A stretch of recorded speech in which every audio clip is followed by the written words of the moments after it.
Well, hey everybody, it's the Week in the Tackle podcast. I am Tom Rennie. Great to be back with you. Apologies that we didn't record the program as promised on Tuesday this week. My microphone broke as I was going live on my SiriusXM FC show, and I basically threw it against the wall. So now I've had to buy a new microphone, and now I've got to fix the wall. Anyway, alongside me for today's program is MLS legend, Apple broadcaster. You know him from Grumpy Pundits on SiriusXM FC, previously Counterattack before they definitely didn't sack him. It is Mr. Brian Dunny, Giorgio Mug Dunseth. How are you, mate? You all right? Oh, I'm a winner. I'm a winner. It's been a long time since I've won everything or anything whatsoever. I'm a perennial runner-up. So he goes right next to my pooping Lionel Messi. So, yeah, I'm great, Rennie. Congratulations, by the way. Congratulations. Why? What did I do? Because we are one step away from you getting your tattoo for winning the Conference League. What? Just for people that are tuning into the show for the first time. Tattoo.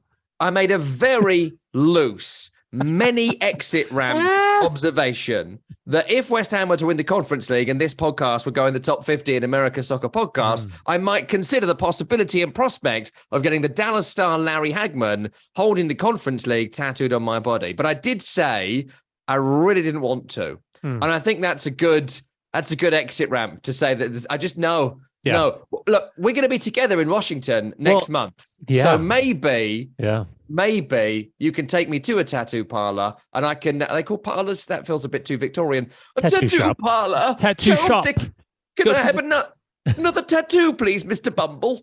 Doesn't make sense. Yeah. But yeah, the tattoo shop. Maybe we could go down there, check out some designs together.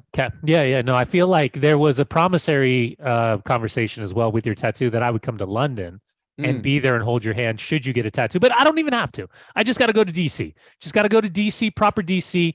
I'm excited, man. I'm excited to see you once again face-to-face. I'm going to try to get a donut inside of you. You're probably going to say no. Slim pickings over here. Maybe get some meat. No, I don't do meat. You carnivore. I don't do meat. And then we'll just have some. But by the way, I mean, you think about this, the shenanigans that are about to happen in DC. It's you. It's me. It's big old meat claws, Tony Miola. We're going to have Tim Horsey. We're going to have Pete Corey. Is Marcos coming? Is Marcos going to be a part of this? Maybe. We'll get Marcos on the train. Marcos is going to be in Spain. He's going to be nearer to, he's going to be nearer to my house than I am during this period. What a loser. But you know who else is going to be there? Huh? Our old friend, Andrew Williams from SiriusXM FC. Would he be in the gym? He will lift. He will be drinking protein shakes with also doing vodka sodas. So it'll be a great time. All the crew. Yeah. So for our listeners, we are going to try and record. We're going to do I'm doing a couple of live Sirius shows, but we're also going to do, we're going to do some live stuff around the All-Star game and the skills challenge and all that sort of stuff. But we're going to do some Week in the Tackle stuff. What? We don't know. So get in touch with us on our various social media platforms. At Week in the Tackle on Twitter, find us on Instagram individually. You can email Tim Horsey at his personal email, chunkylover69@hotmail.com. That last one was a joke, but try it anyway. See if he replies. And let us know what you'd like us to do. The big Sam face every time you do that email. Pint of wine, 500 grand in the bank, classic horse. So yeah, we're going to try and do something. It could be, I thought maybe we could try and find a nice bar, restaurant, do some kind of, maybe a ticketed event, potentially. I don't know. Something like that. Little happy hour. So I have an idea. I have an idea. Here we go. This is what I like to do. Let's throw it out there. Week in the Tackle subscribers, listeners out there. Let's also say for anybody that is, Rennie and Dunny take America on Grumpy Pundits. If you are in the DC area or planning to go to the All-Star game, hit us up. Let's get together. Let's have a drink. Yeah. Let's meet the people. Let's become friends and maybe never talk ever again after what transpires in terms of the hour, 2 hour, or maybe all night long meeting session that we have, because we're going to talk. But also alcohol. I think we should maybe create some content to, call me old-fashioned. It's 2023. As much as I like drinking and that sort of stuff, we should maybe create some stuff. Anyway, there's two finals to talk about here. In our final kind of Those Were Some Games programs, we've got some great question time shows coming up over the next couple of weeks, which we're going to record later today.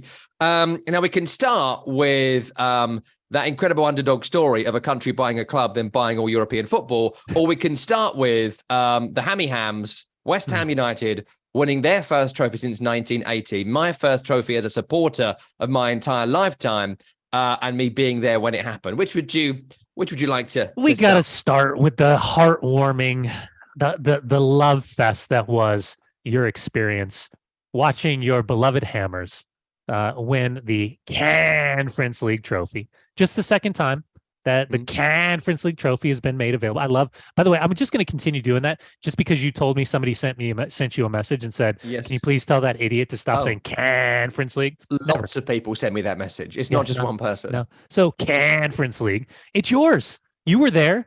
Give me the lowdown, because you were in your like Lululemon stretchy suit. You were in the high end. You were like with all the shishis. You weren't down with the people. You weren't a man of the people. You were the man above the people watching this.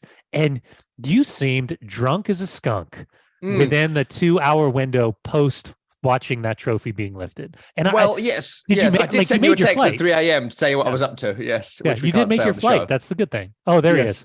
Oh. That's my that's my little picture I sent. Yeah, let me see if I can pull that up. That's so look, I have lots to say about it, and I don't want to go on forever, though I could, but I will say like a few things on it. Firstly, hold on, wait, before you go any further. That's Rennie at 3 a.m. That's about 3 a.m. Yeah. On my flight was at 8 a.m. So that was hard. That was hard. But the great part was when we sent the congratulatory messages via WhatsApp. I was down in Mexico. This is the first one. It's you and your West Ham. Yes, that's me. I think I celebrated beating Sevilla or something. And this is you for the very first time you had a proper schmore. Yes, proper is probably a bit much. I attempted to make a Danny level schmore. And then it said, you can't really see it, but it says tattoo incoming. Tattoo incoming. I'm not getting a tattoo. That's just not, I don't know why this is a thing. We need to stop this being a thing, folks. It's not going to be a thing. So look, firstly, I got to say, and I keep like banging this drum, but I think it's terrific. I genuinely do think it's terrific that UEFA created a competition that other teams can win. And look at Roma last year, look at West Ham this year. And as many people want to disparage it and call it Conference League and made up and the run below is milk, lottery trophy, whatever, that's absolutely fine. We live in a world now, as I say all the time, where the finances at the very top level have kind of taken all of us out of the prospect of winning something. And when it happens, Leicester City, it's the exception that proves the rule that unless you're owned by a country, you ain't going to win too much. So I'm delighted UEFA realised they've kind of ballsed up all football and were like, actually, we need another competition here, because the majority of football fans across Europe and around the world, they don't support Champions League clubs. The majority, the vast majority. I had a row with Stilatano while I was in Prague jumping on Sirius, where he was talking about Real Madrid being the biggest supported club in the world. And it's a bit like, look, you can have that as long as you understand there are more supporters of not Real Madrid than Real Madrid. And so maybe we cater more for not Real Madrid than Real Madrid, as we seem to have done in all football, which is very, very annoying. So I love the fact this competition exists. It's allowed West Ham to have this moment when we weren't getting it anywhere else. Sorry, Tim. Last final we were in was 2006, the FA Cup final. Before that, they won the FA Cup in 1980. Before that, there were a couple of trophies during the Bobby Moore era in the 1960s and one in the 70s. That's about it, right? So this whole thing, this competition and the Europa League last year has been great. And I want Villa to enjoy it, Brighton to enjoy it. You know, I'm happy to go country by country. I met 4 Fiorentina fans as we queued up to have our picture done by the trophy. We were like the only people up in the city at like 9 a.m. on the day of the game because, you know, everyone was just really excited about it. They just landed. I'd got in the night before and got up early to walk around the city and enjoy it on the day. And I was chatting to them and they were like, they went to the Coppa Italia final the week before, but they were like, but this doesn't happen to us. And this season we're in finals. Their last trophy was 2001, I think, the Coppa Italia, which doesn't feel long compared to West Ham's 30 or 40 year wait, but it's still a heck of a long time for someone who went to that game when they were 15 and are now 35. Think of the milestones they have in your life during that time. So great they created it. I really hope it becomes more of a thing. And I would like there to be more trophies. You know, the Champions League as is has got participation trophies for teams like Arsenal, who finish fourth all the time, and Tottenham. Why? Because Real Madrid and the power clubs went to UEFA years ago and said, look, we need more group games for Real Madrid so they can make more money. Otherwise, we're going to form a Super League. And the Super League failed miserably on its arse. And still, they've created this world where, oh, now we need the Swiss model. And now we need more group games and more money. And so you get more teams getting participation trophies in European football than actually bloody win them. So that being said, right, there's my soapbox on that. It was just an amazing day. It was an amazing day. I was seeing people around Prague. So I went on my own. I got one ticket. It wasn't as posh as I'd hoped, but maybe we'll get to that. I was seeing people around Prague on the day. So I got up early, met some Fiorentina fans on like the Charles Bridge, which you walk across in this baking sun and looking at Prague Castle that goes back to like the 1400s, incredible history. Into the new town square where there's West Ham fans at 11 a.m. The crowd is getting bigger and bigger and bigger and bigger. It must have been 15,000 people there, like a ludicrous amount. I bumped into my dad's old school friend and his best friend from when they were like 15, and they went to the cup final in 76 together. And I bumped into him in this crowd. Bumped into my old friend Adam Bridge, who used to work with us at Talk Sport, who had some health concerns years ago, and I haven't seen him since he'd stopped coming down to work in London with us for that reason. And he's there with his 22-year-old son. When I met him, his son was 11.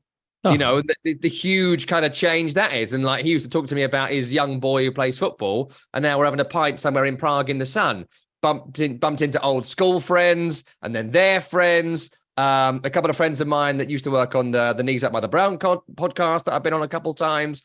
Just everybody, right? Amazing. It's an amazing day, wandering around, meeting people, seeing people, and everyone you see just goes, the f*** are we doing here? You know, sorry, Tim. Just amazing. Exhilaration everywhere. I went to the Chesney Hawkes concert, who had a great one-hit wonder song in the 1990s.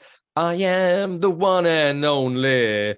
Nobody I'd rather be. One of those songs they play on Top Gear when Clarkson is driving. You know, like the power ballads of the 90s. It's the kind of song that Tina Turner might have covered.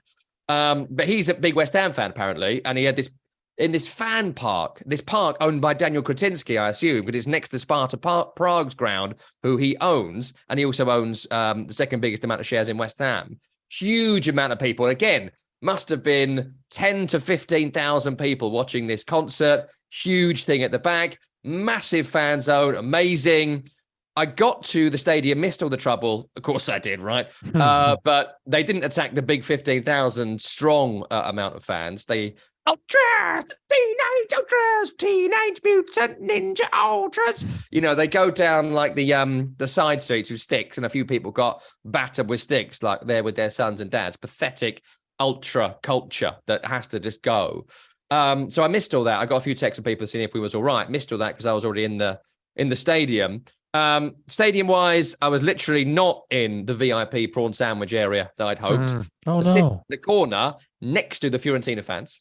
And one Fiorentina fan, several in fact, who were shirtless the entire game. Teenage Mutant Ninja Ultras. Literally looking at me doing this, the old slit the throat gesture all game, staring at me with his shirt off. And I was just like, thumbs up. That's what, buddy. You should have given like, ooh. I just thought, I was just like, okay, cheers, guy. Why didn't you just try to pinch his nipples? Nipple pinch. He'd have come near me, I might have pinched his nipples. Okay. But thankfully, it's all... You thought about it, though. It was like that moment where you could nipple pinch him. But here's the amazing bit, right? Which is probably why I was so gutsy, is that, so I had been drinking like all day, but not like to excess. Like I had a pint every hour. It was 30 degrees Celsius. So, you know, got into the ground thinking, right, it's 0% Heineken. And so I said, I'll have a beer, please. And the girl behind the jump was like, do you want alcohol or not alcohol? And I was like, alcohol, please. I'll have the alcohol. And so they're serving you 5% Czech lager in the crowd, which I'm pretty sure is banned, but by UEFA, but I got it. And you can walk around the whole ground. So I went to the West Ham bit. Again, more old school friends, more people I'd met during the day. Brilliant. When all the players come out for like their pre-game gathering on the field, I'm in that sort of group, and you're singing the Kurt Zuma song, the Paqueta song, the Rice song. Amazing. Yeah, that is literally the song. It's a song about kicking a cat. I don't know. It's funny now, I suppose. It's funny now. I don't know. I'd never play with him again. F*** off, Chris Kirkland. Sorry, Tim. But so that's all great. And the game itself, there was a few sort of, because we're in the neutral bit. So the ground was like 80% West Ham and then 20% of Fiorentina. Because like me, all the neutral tickets have gone to West Ham fans because, English fans just do that sort of thing, I think. And it was a little bit tasty at times, and it was a little bit spicy at times, and it was a bit dangerous at times, it felt, especially considering the mood had changed from lovely sunny old day when we've been told about the ultras in town. But just the game itself was a classic sort of final, probably the best of the three major finals in terms of entertainment value that we saw this year.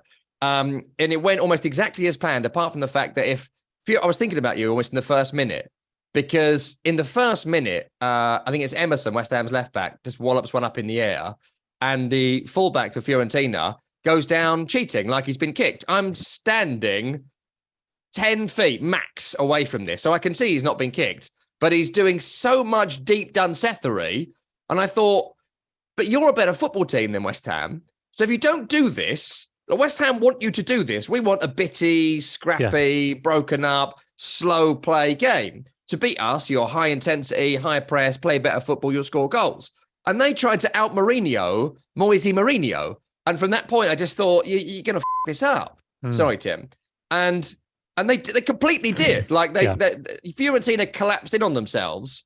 And West Ham, as the game went on, I think they grew into the game. They got stronger in the game. Yeah. I think they seemed like the team that were going to win this cup final. If the chance came, you felt it was going to go their way. Fiorentina, beyond the Bonaventura goal, which I thought was really good, didn't create a great deal.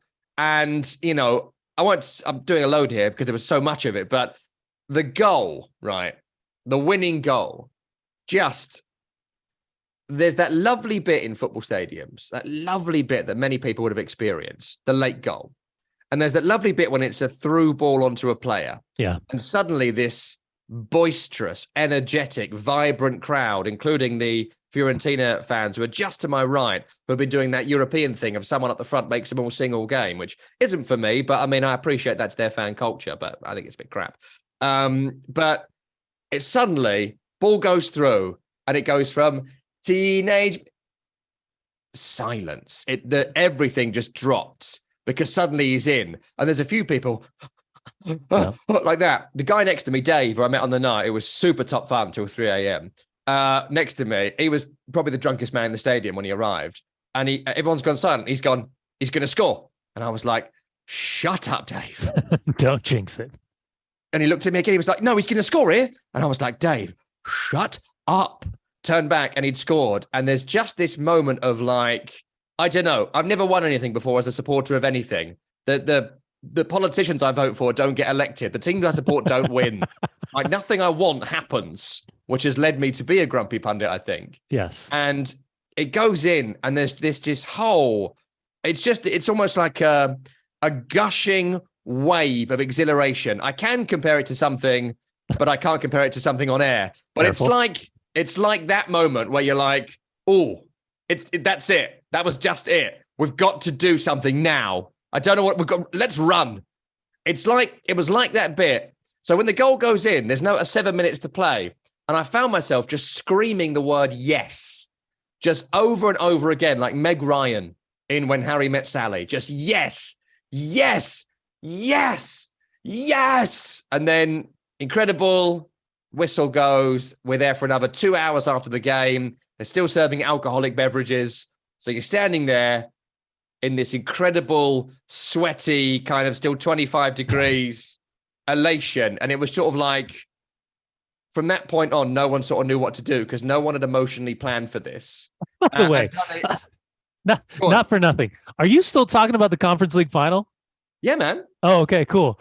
Because I feel like we took a quick pit stop somewhere along the lines, and we're talking about, you and your wife conceiving your first child somewhere that conference. Because that wasn't what I was referencing. I mean, I feel like a lot of people out there listening right now are kind of wondering if we're still in Prague or we're inside your bedroom. It wasn't a bedroom. It would have been, what was the club called? I forget now. But it would have been, anyway. So I forget a lot of things. So anyway, look, it was bloody great. It was just great. And it was a really good, full stop on this cycle. This cycle from the moment David Moyes comes in, keeping him up, the Jesse Lingard bit, all of that. This is the end of that run. Well, and if you're going to end it like that. so again, congratulations. I only have one question. Just one simple question. I'm not getting a tattoo. How then are we navigating the Declan Rice conversation? And I mean this genuinely. This isn't like to stitch you up. It isn't to wind you up. I'm not trying to go from Tom Henney to Tom Rennie because Tom Henney is celebratory Tom right now. Tom Rennie, we'll get back to him at the start of the season. But yes. I'm genuinely curious because I'll say my bit. Yeah. It's almost the perfect time. It's almost the perfect time for now Declan Rice. Should he choose to go into a different direction, that he can walk away with his head held high, because he's never been in a situation from my position where he's tried to force the hand of West Ham to then allow him to take another step. Whatever that step looks like, take another step in his career. So what does this look like now from a diehard West Ham supporter with regards to Declan Rice, should he no longer be a part of West Ham at the start of next season? Declan Rice, his time at West Ham is over. It's over. There's no more hills left to climb for Declan Rice during his West Ham career. I think that it's a shame that David Sullivan went on TalkSport the day after, before the parade had even happened, to say something that, look, we all knew this was coming. He wasn't going to sign a new contract, and I would love him, as we all would, to want to stay. And I can only talk about it from a fan perspective because I've not been a player and it's not been my job. And that's something kind of, it's self-explanatory, but of course you'll have a lot more knowledge of it than me. But I would rather win the Conference League and the League Cup with West Ham than win the Champions League with Man City, because I don't care about Man City, but that's what fans do. So I'd love him to have that thought. It's lovely to think it, but it's obviously unrealistic. And I think that the development of Declan Rice from academy product who signed for the club at like 15 to captaining the team to their first trophy since 1980 as their star player, and then hopefully being sold for £100 million. It's kind of the ideal. It's kind of the goal. And I don't think West Ham are going to make the Champions League in the next 2 to 5 seasons, unfortunately. I think they had a bloody good nibble for a couple of years, but they aren't going to make it. So I think that West Ham have had some awful departures over the years. You think of Jermaine Defoe, Joe Cole, Glenn Johnson, Michael Carrick. Yeah. Some were the players' fault. Some were, there was no realistic scenario that Joe Cole was going to stay in the Championship, right? They're all different stories. Yeah. But Declan Rice, incredible career at West Ham. I think he's the 4th highest appearance maker in Premier League history for West Ham. Won them an actual trophy. Didn't leave and force a move when maybe he could have done. And I think, look, it's about as handshakes all round as a leaving transfer is ever going to be. I hope the club have planned for this for the 2 years we knew it was coming. I hope they get the £100 million that they are owed for a player like that.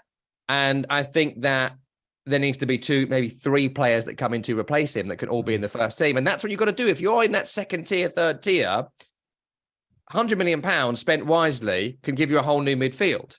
We're not 1 player short, West Ham, from being in the Champions League contention. We're 5 players short. Yeah. So with that 100 million, are you wise enough? Are you canny enough with the additional money and the profile these European wins have brought to get 3 of that 5 to put you in the top 6 conversation? So I think it's about as good as it could possibly be. I think he hasn't left ahead of time.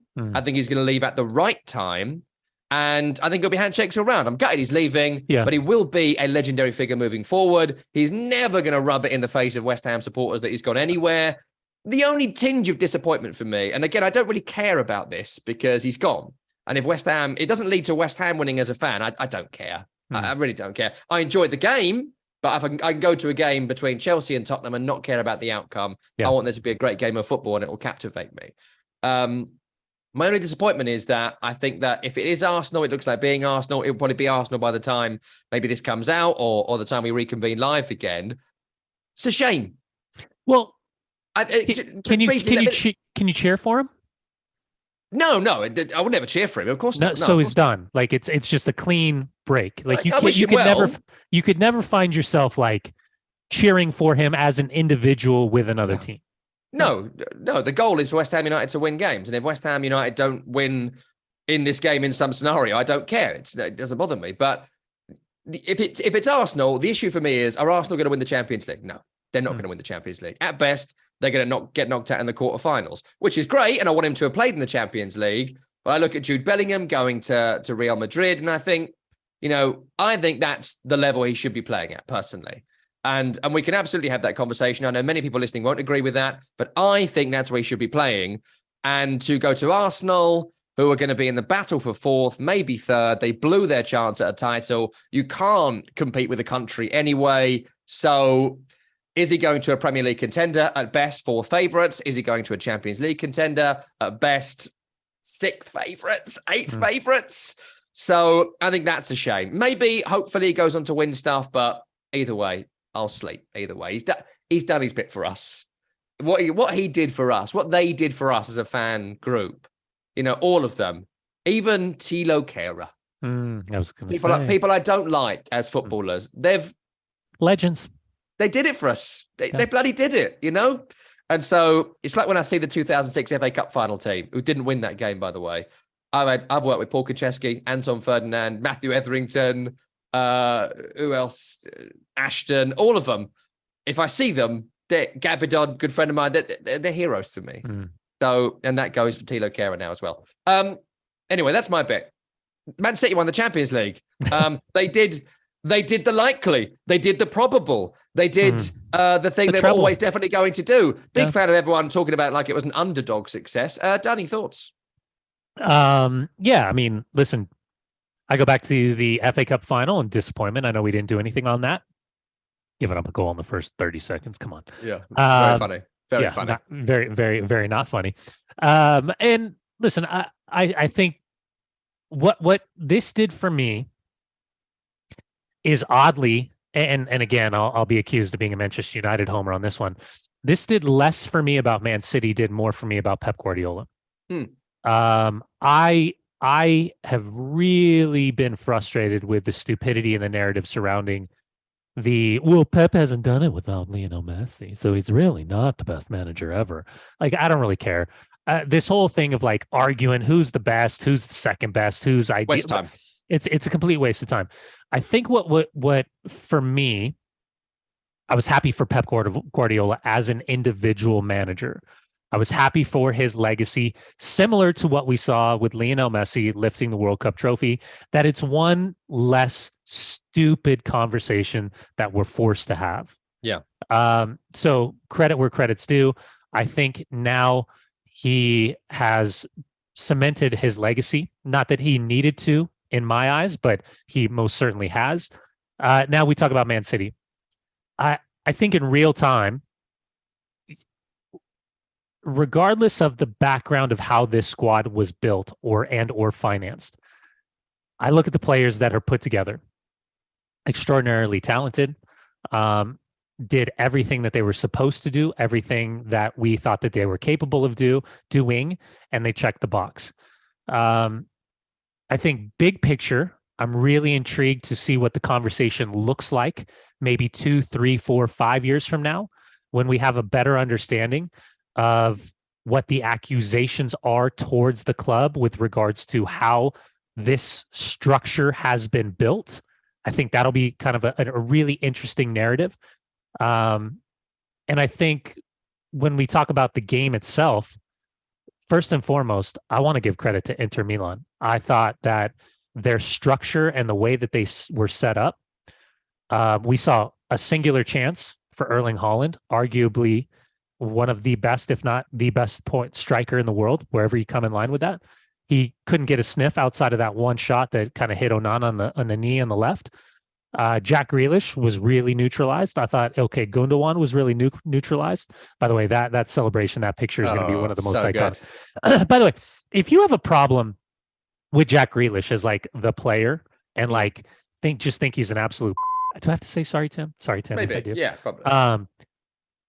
My man celebrates, like my man has a good time, like that, like just the whole, like whatever, 72 hours of him doing his thing was amazing. Like, did you see the bit on the stage where he says, and I love Jack Grealish when he speaks, when he's drunk, and he's like, the guy on stage, the interviewer was like, "You all right, Jack?" And he was like in a high-vis jacket going, "I've had the best 24 hours of my entire life."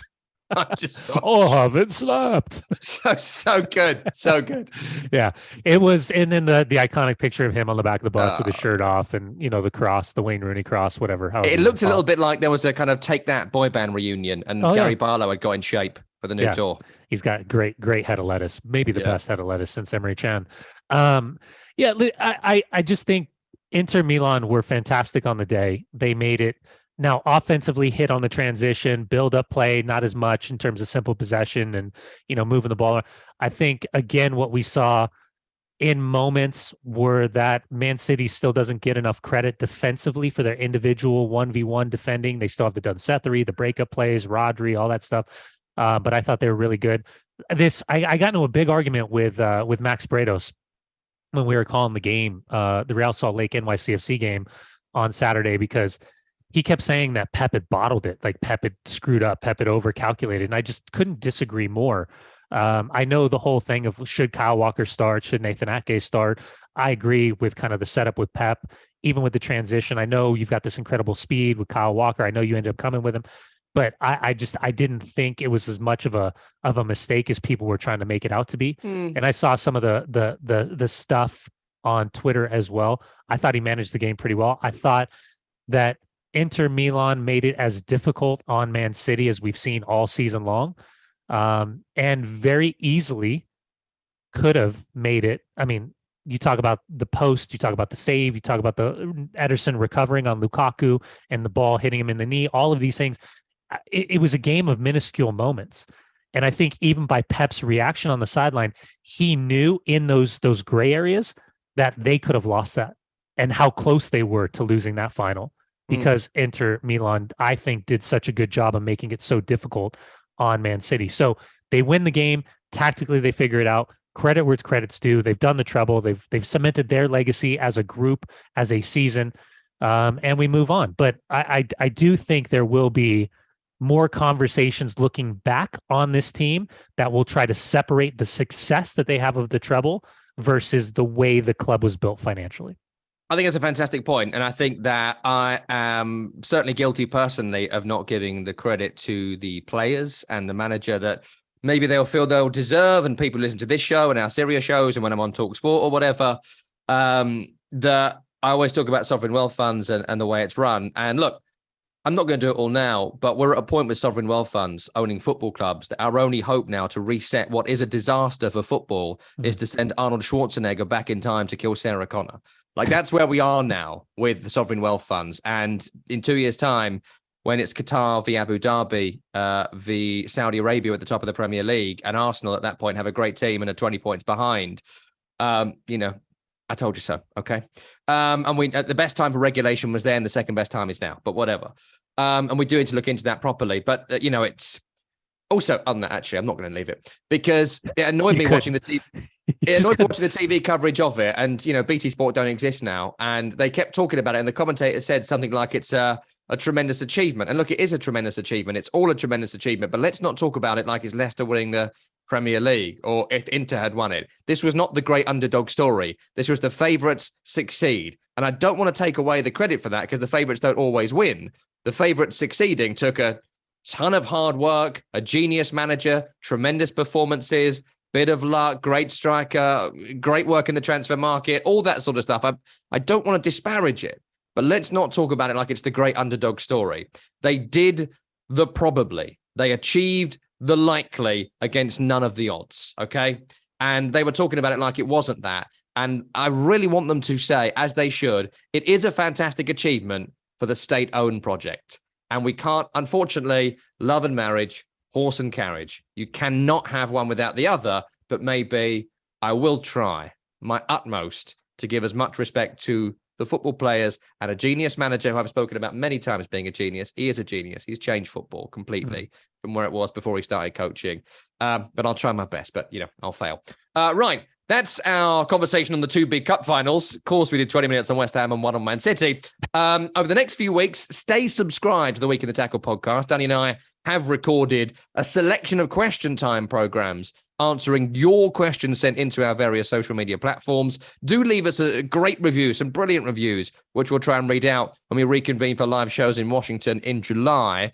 Send them on Spotify and Apple. You can write your review. I think that's right. And you can leave ratings everywhere. So wherever you listen, leave us a rating. It helps us bump up the charts and puts us in a strong position for people to, sponsor us and pay for the show, which would be great. Right. That was Brian Dunseth. I'm Tom Rennie. Tim Horsey produced. That's Brian Dunseth. I'm Tom Rennie. Tim Horsey produced the program. And we'll see you next time for more shows. All right.